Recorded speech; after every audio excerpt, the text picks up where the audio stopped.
The Law of Success by Napoleon Hill. The original classic from the author of Think and Grow Rich. Abridged and introduced by Mitch Horowitz. Preface. The Science of Success. You are about to experience Napoleon Hill's first comprehensive exploration of the principles of success.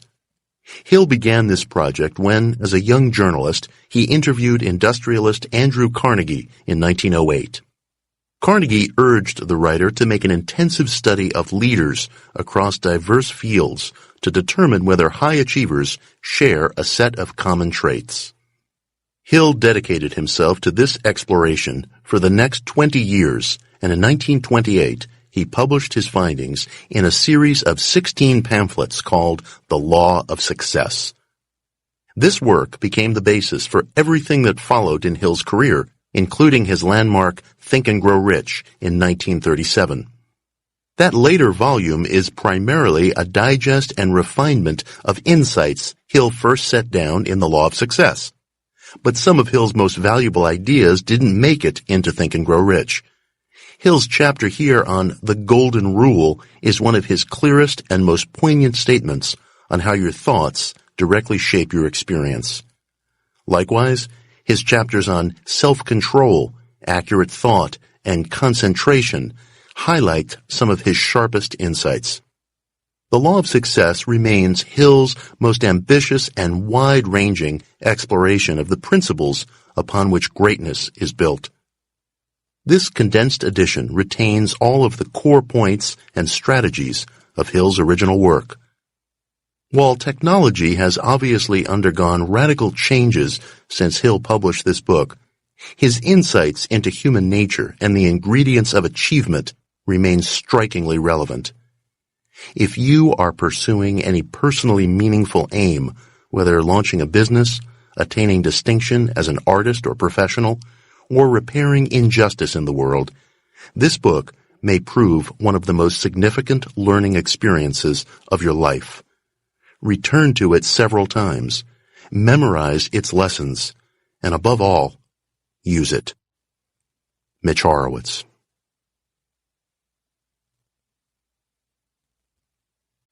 Introduction. The Mastermind.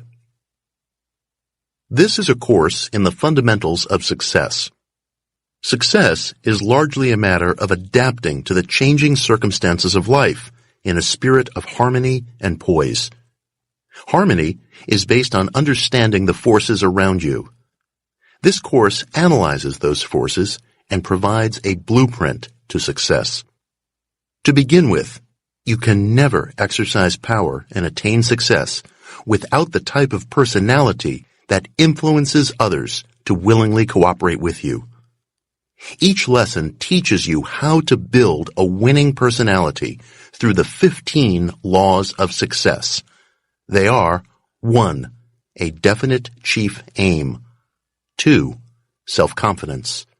3. The habit of saving. 4. Initiative and leadership. 5. Imagination. 6. Enthusiasm. 7. Self-control. 8. The habit of doing more than paid for. 9. Pleasing personality. 10. Accurate thought. 11. Concentration. 12. Cooperation. 13. Profiting by failure. 14. Tolerance. 15. The Golden Rule. The surest way to advance quickly through these principles and into the fullness of your success is with the aid of a mastermind group.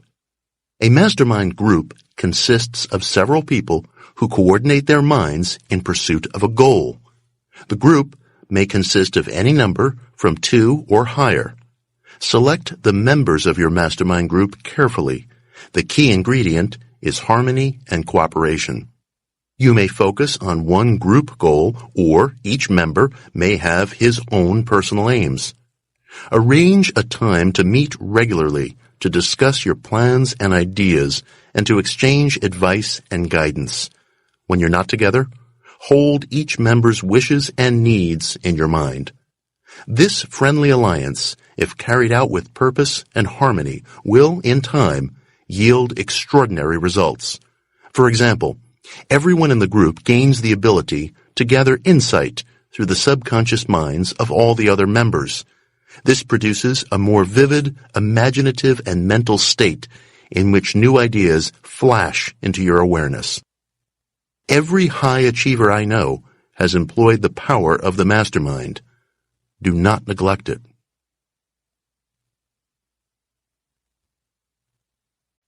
Law 1. A definite chief aim. Probably 95% of all people drift aimlessly through life, without the slightest conception of the work for which they are best fitted, or even the need for a definite objective toward which to strive. A person's acts are always in harmony with his dominating thoughts. Any definite chief aim that is deliberately fixed in the mind with the determination to realize it eventually saturates the subconscious until it influences all aspects of one's being. Your definite chief aim should be selected with deliberate care. And after you select it, you should write it out and place it where you will see it when you wake in the morning and retire at night. You must write down your aim. It is the first step towards its actualization. You can impress your definite chief aim upon your subconscious through the principle called autosuggestion. In the simplest terms, this is a suggestion that you make to yourself consistently and with deep feeling. Be certain that your definite purpose is constructive, that its attainment will bring hardship and misery to none, that it will bring you and your loved ones peace and prosperity. Then, apply the principle of self-suggestion, holding this idea constantly in your mind. The subconscious is like a magnet, and when it has been vitalized and thoroughly saturated with any definite purpose, it has a tendency to attract all that is necessary for the attainment of that purpose in ideas, resources, circumstances, and people. There is some one thing that you can do better than anyone else. Search until you find that particular line of endeavor and make it your definite chief aim. Then, direct all of your forces toward it with the belief that you are going to win. You will most likely attain the greatest success by finding what work you like best, for you generally succeed when you can throw your whole heart and soul into something. To be sure of success, your definite chief aim should be backed with a burning desire for its achievement. Merely desiring freedom would never release a man from prison if it were not sufficiently strong to cause him to do something to entitle himself to freedom. You must experience your desire with a heartfelt passion.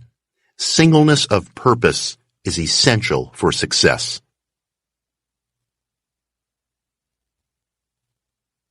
Law 2. Self-confidence. You are now at one of the most unusual chapters in this book, because it consists largely of a personal pledge. I want you to consider this pledge very carefully, and then write it down and sign your name to it. Repeat this pledge at least once a day until it has become a part of your mental makeup. Keep a copy of it before you as a daily reminder. By doing so, you will again be making use of autosuggestion or self-suggestion to develop the crucial trait of self-confidence. Never mind what anyone may say about your method. Outside your mastermind group, you don't have to talk to anyone about it. In fact, it's probably best not to. Just remember that it is your business to succeed, and this creed, if mastered and applied, will take you a long way. I believe in myself. I believe in my coworkers. I believe in my employer. I believe in my friends. I believe in my family. I believe that God will lend me everything I need to succeed if I do my best to earn it through faithful and honest service. I believe in prayer and will never close my eyes in sleep without praying for divine guidance to be patient with others and tolerant of those who do not believe as I do. I believe that success is the result of intellectual effort and does not depend upon blind luck or sharp practices or double-crossing. I believe that I will get from life what I put into it. Therefore, I will conduct myself toward others as I would want them to act toward me. I will not spread or listen to slander and gossip.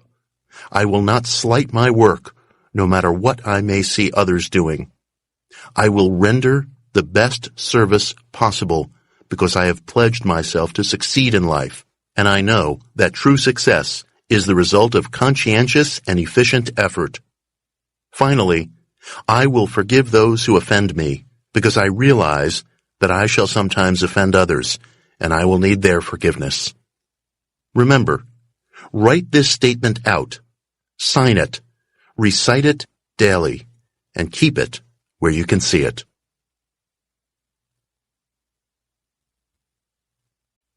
Law 3. The habit of saving. Saving money is a matter of habit. For this reason, we begin with a brief analysis of the law of habit. The law of habit shapes your personality. Through repetition, any act becomes a habit, and the mind may sometimes seem to be nothing more than a mass of motivating forces growing from our daily habits. Here is how to develop the immensely valuable habit of saving. First, through your definite chief aim, set up in your mind an accurate and detailed description of what you want, including the amount of money you intend to earn.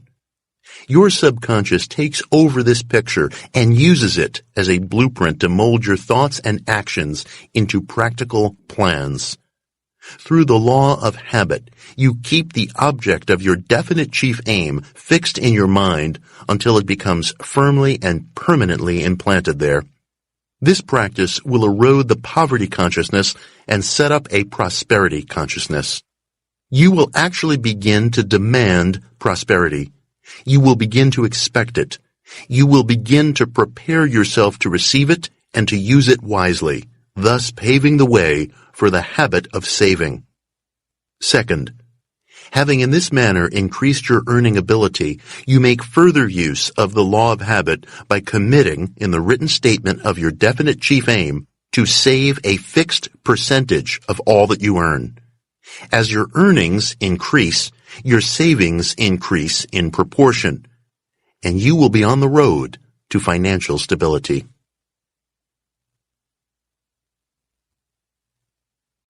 Law 4. Initiative and leadership. Leadership is essential for attaining success, and initiative is the foundation upon which leadership sits. Initiative is that exceedingly rare quality that impels a person to do what ought to be done without being told to. Leadership is found only among those who have acquired the habit of initiative.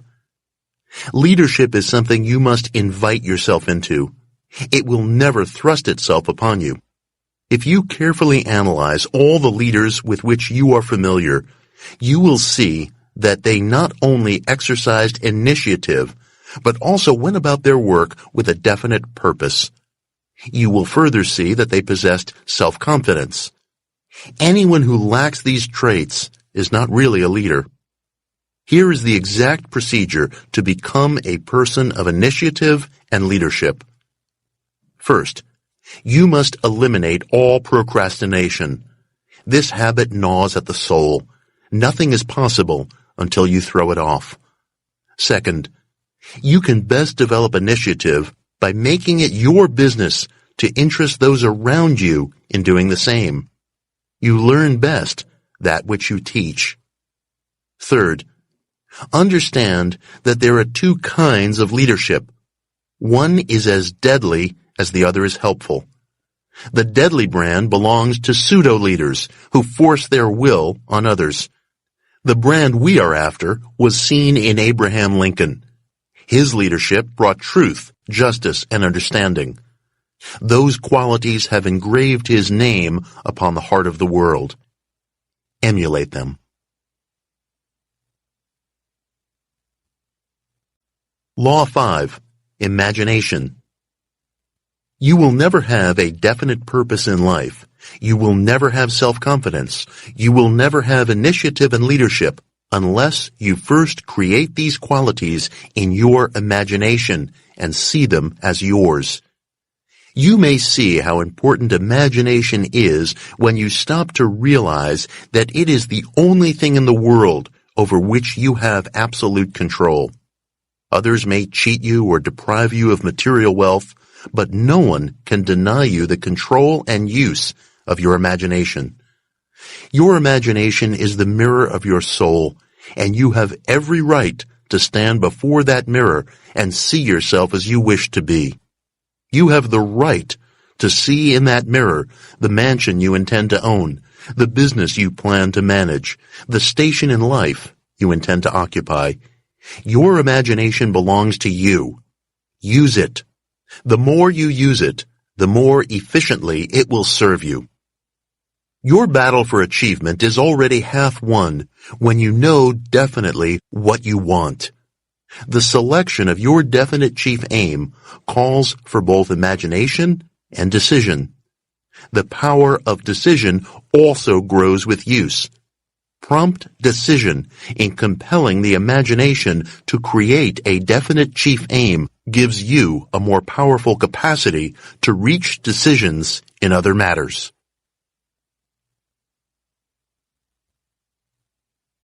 Law 6. Enthusiasm. Enthusiasm is a state of mind that inspires you to action, but it does more. It is contagious, and it arouses everyone around you. Enthusiasm is the vital force of life. The greatest leaders know how to instill enthusiasm in their followers. Enthusiasm is the most important factor in salesmanship. It is by far the most crucial factor in public speaking. Mix enthusiasm with your work, and it will seem neither hard nor monotonous. Enthusiasm will so energize your body that you can get along with less than half the usual amount of sleep and perform 2 to 3 times as much work as usual without fatigue. Enthusiasm is no mere figure of speech. It is a vital force through which you can recharge your body and develop a dynamic personality. Some are blessed with natural enthusiasm. Others must acquire it. The procedure through which it may be developed is simple. It begins by doing the work that you like best. If you cannot, for the time being, engage in such work, that is all the more reason to adopt a definite chief aim, and you will begin to move toward it. Lack of money and many other circumstances may force you to engage in work that you do not like, but no one can stop you from determining your definite chief aim, nor can anyone stop you from planning ways and means for translating that aim into reality. Nor can anyone stop you from mixing enthusiasm with your plans. When you are enthusiastic over your goods or services or the speech you are delivering, your mental state becomes obvious to all who hear you. The tone with which you make a statement, more than the statement itself, carries conviction or fails to convince. Words are devitalized sounds unless colored with enthusiasm.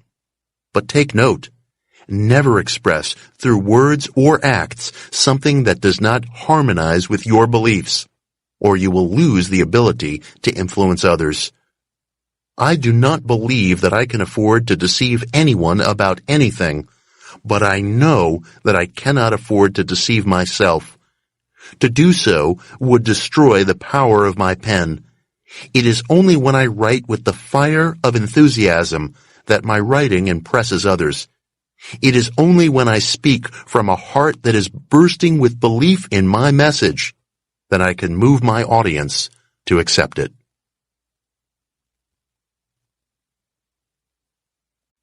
Law 7. Self-control. Self-control is the force through which you direct your enthusiasm to constructive ends. Without self-control, enthusiasm resembles unharnessed lightning. It may strike anywhere, destroying life and property.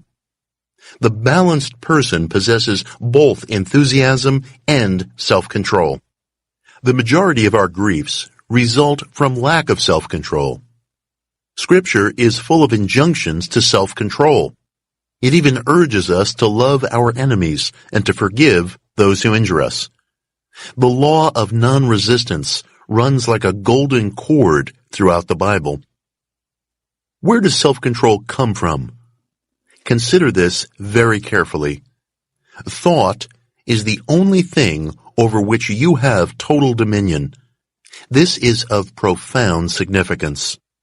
It suggests that thought is your nearest approach to divinity on this earthly plane.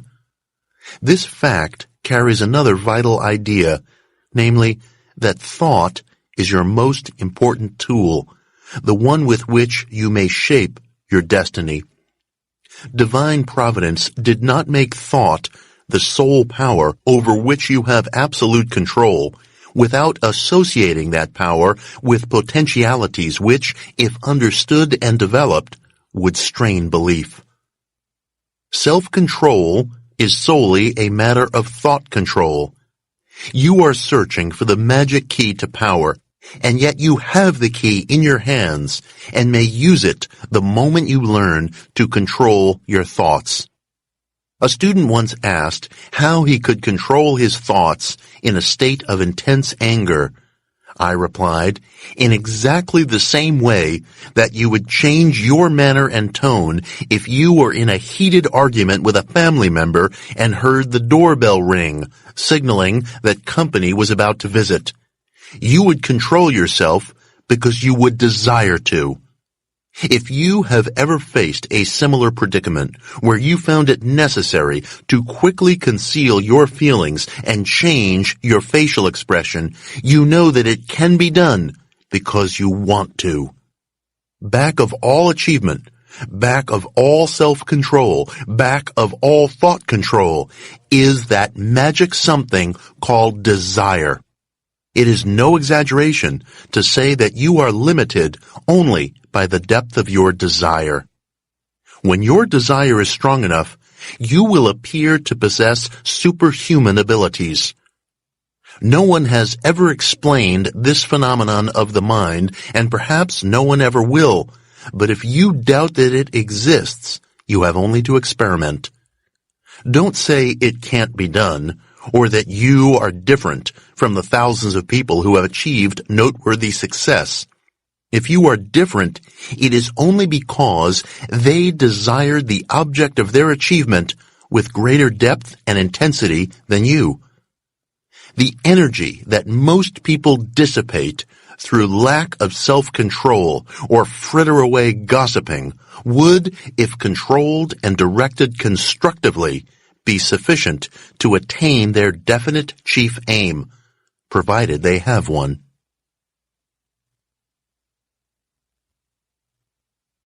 Law 8. The habit of doing more than paid for.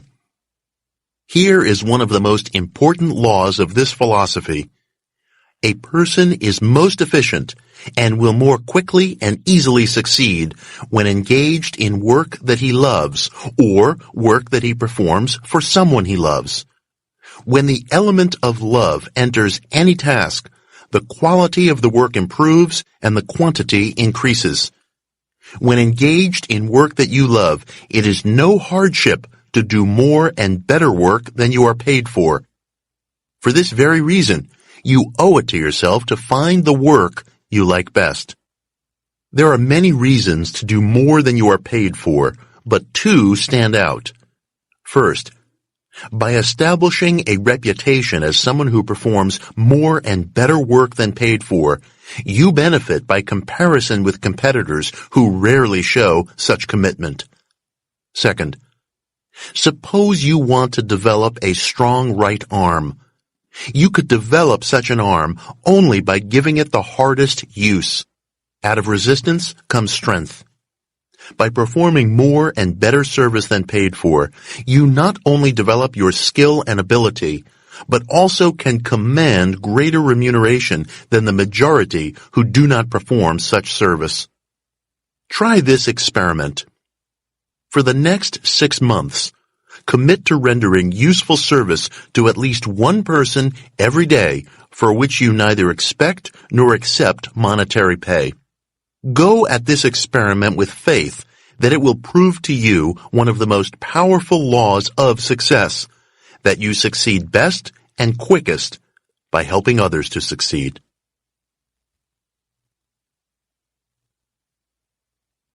Law 9. Pleasing personality. Your personality is the sum total of your characteristics and appearance. The clothes you wear, the lines in your face, the vitality of your body, your handshake, your tone of voice, the thoughts you think, the character you have developed by those thoughts, all are parts of your personality. Whether your personality is attractive is another matter. By far, the most important part of your personality is your character, and is therefore the part that is not visible. The style of your clothes and their appropriateness also constitute an important part of your personality, for it is true that people derive first impressions from your outward appearance. There is one way to express your personality that will always attract: taking a heartfelt interest in others. Study people closely enough to find something about them or their work that you truly admire. Talk to them about it. Show genuine interest in it. Only in this way can you develop a personality that will be irresistibly attractive. Cheap flattery has the opposite effect. It repels instead of attracting. It is so shallow that even the ignorant easily detect it. As noted, character is the most important factor in personality. How can you build character? Follow these steps. First, identify people whose characters have the qualities you wish to emulate, and develop these qualities through autosuggestion. Second, let the dominating thought of your mind be a picture of the person that you are deliberately building.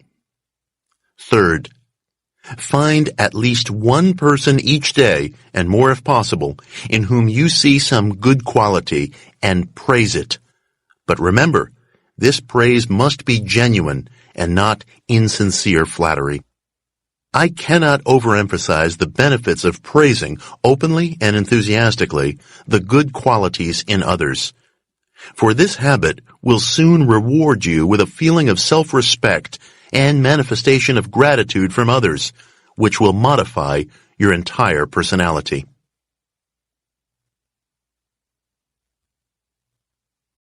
Law 10. Accurate thought. You cannot succeed without accurate thought. Accurate thought involves two fundamentals.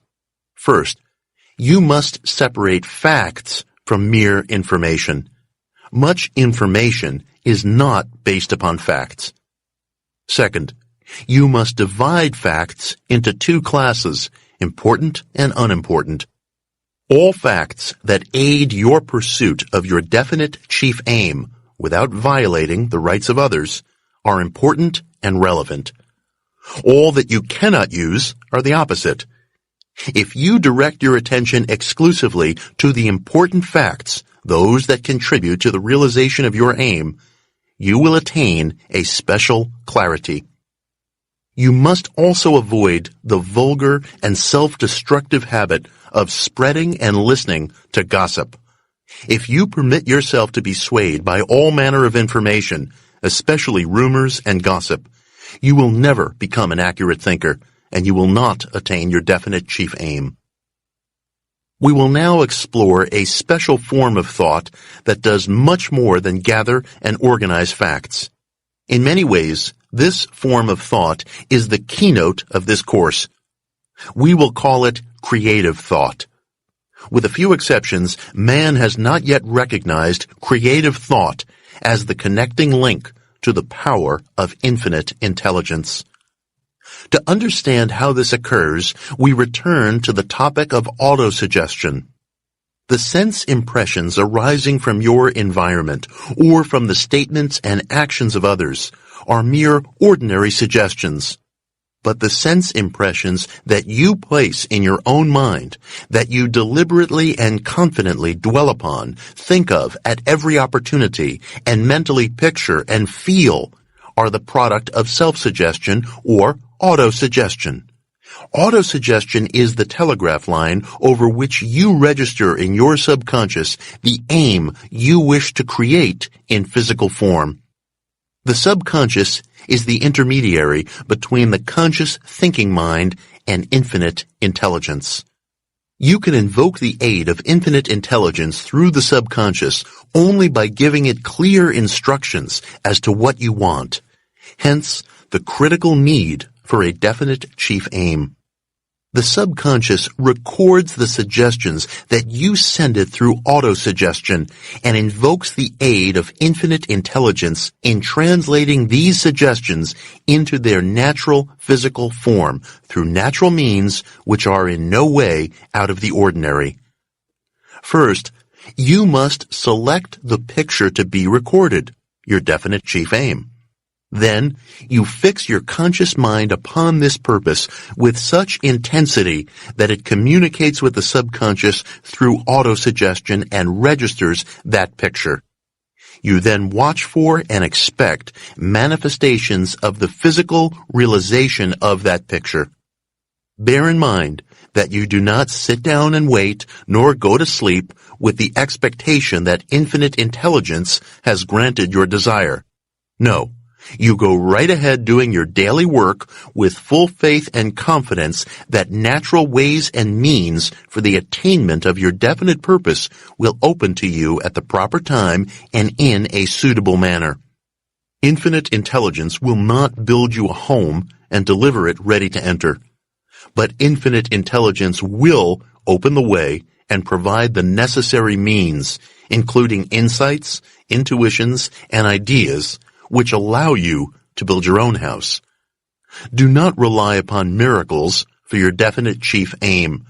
Rely upon the power of infinite intelligence to guide you through natural channels and laws to its attainment.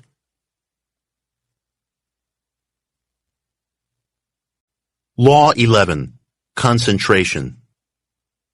To move safely and accurately toward a target, you must concentrate on it.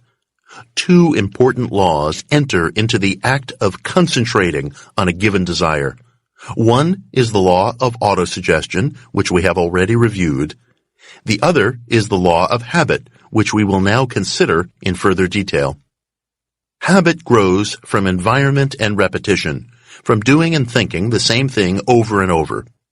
Except for rare occasions when the mind rises above environment, we draw the material out of which thought is created from our surroundings, and habit crystallizes this thought into a permanent fixture. To attain success, you must develop habits that lead toward constructive thoughts and actions in the direction of your definite chief aim. Follow this procedure to acquire the habits you need. First, at the beginning of the formation of a new habit, put force and enthusiasm into your expression.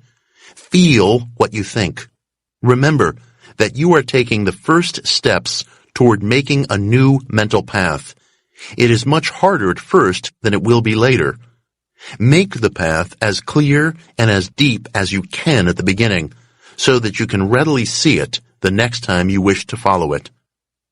Second, keep your attention firmly concentrated on the new path you are building, and keep your mind far away from the old paths.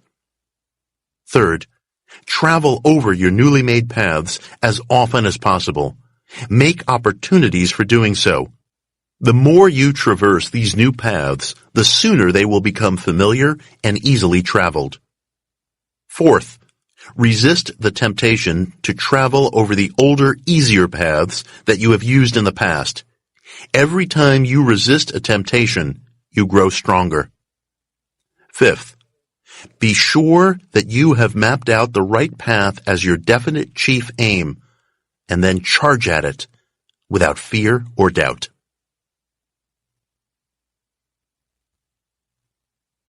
Law 12. Cooperation. Success cannot be attained single-handedly.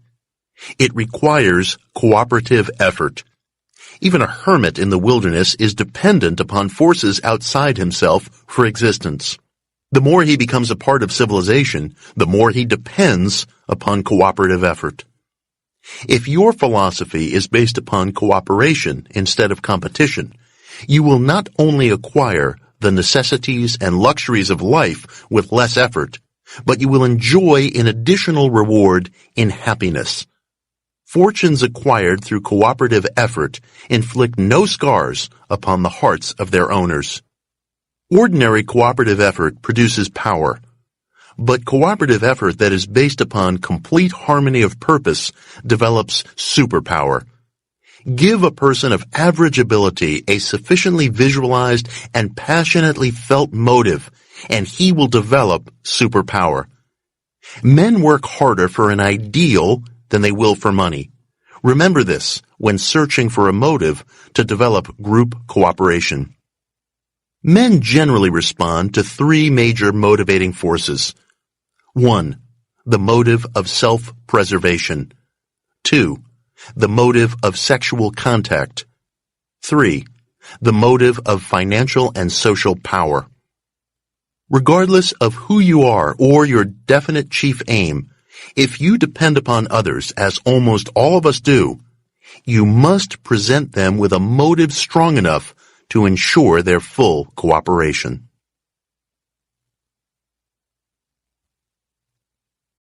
Law 13. Profiting by failure. What we typically call failure is, in reality, temporary defeat. Moreover, this temporary defeat often proves a blessing, for it jolts us and redirects our energies along different and more desirable paths. Sound character is usually the outcome of reverses, setbacks, and temporary defeat. Neither temporary defeat nor adversity spell failure to one who looks upon such things as a teacher. A great and lasting lesson appears in every reverse and defeat, and usually it could be learned in no other way. Ralph Waldo Emerson explored this principle in his great essay, Compensation. If you haven't read it, do so, and reread it every 3 months. I used to hate my enemies, but this was before I learned how well they were serving me by keeping me everlastingly on the alert, lest some weak spot in my character provide an opening through which I might be damaged. Enemies discover your defects and point them out. Friends, even if they see them, say nothing. I am convinced that failure is nature's plan through which she hurdle jumps men of destiny and prepares them to do their work. Failure is nature's great crucible in which she burns the dross from the human heart and purifies the metal of a man so that it can stand the test of hard usage.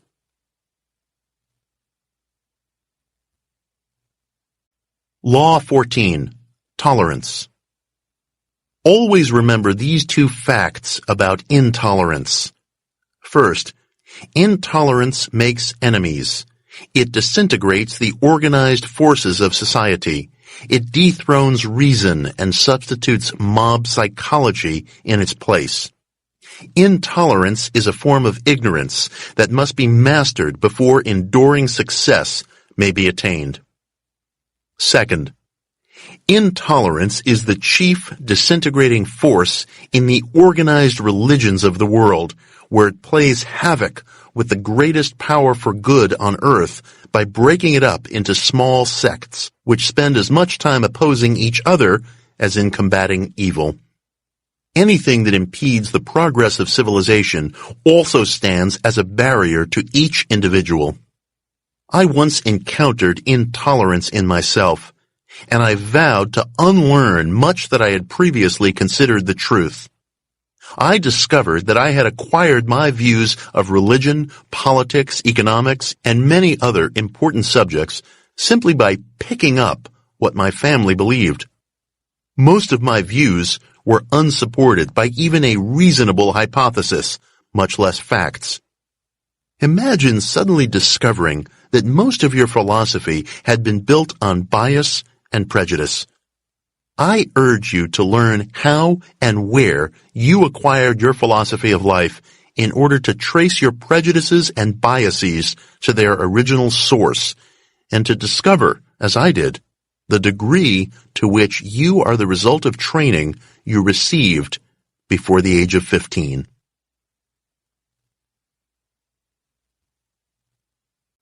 Law 15, the Golden Rule.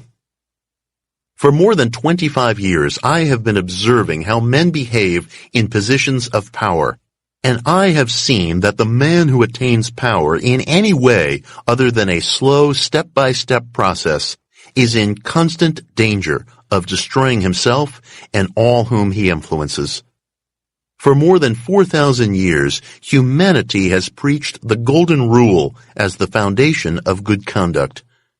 But the world has accepted the letter while totally missing the spirit of this universal injunction.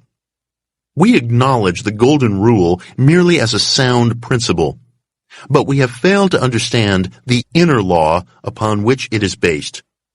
The Golden Rule means to do unto others as you would wish them to do unto you. But why? What is the real reason for this kindly consideration of others? The reason is this: there is an eternal law by which we reap what we sow.